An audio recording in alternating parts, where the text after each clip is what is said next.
Bonjour Brandon, tu fais partie des nombreux transferts entrants cette année au Crossing Schaerbeek. Est-ce que tu penses que le club est armé pour faire une bonne saison en D3 amateur?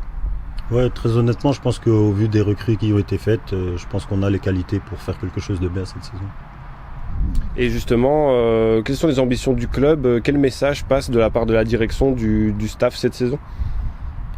Ici, le message, c'est déjà d'assurer le maintien au plus vite, se mettre à l'abri le plus vite possible pour pouvoir passer une saison tranquille et assurer le maintien à l'échelon supérieur. Est-ce que tu penses que l'équipe aura besoin d'un petit temps d'adaptation au vu des nombreuses arrivées cette saison?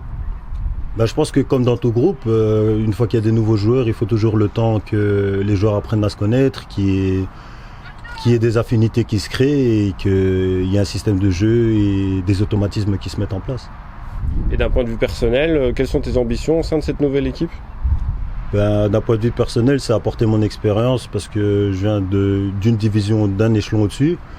Et mon but, ce sera d'apporter le maximum de ce que j'ai pu apprendre à l'échelon supérieur et apporter toute mon expérience au club. Et pourquoi avoir choisi justement de passer un échelon en dessous? Je suppose que tu ne vois clairement pas ça comme un pas en arrière, mais plutôt comme un renouveau. Justement, loin de là, un peu en arrière, pas du tout, parce que le projet déjà me convenait au sein du club.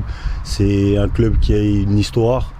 Et puis, étant moi-même de Bruxelles, ça me tenait à cœur de revenir jouer proche de ma famille dans un club avec une belle histoire.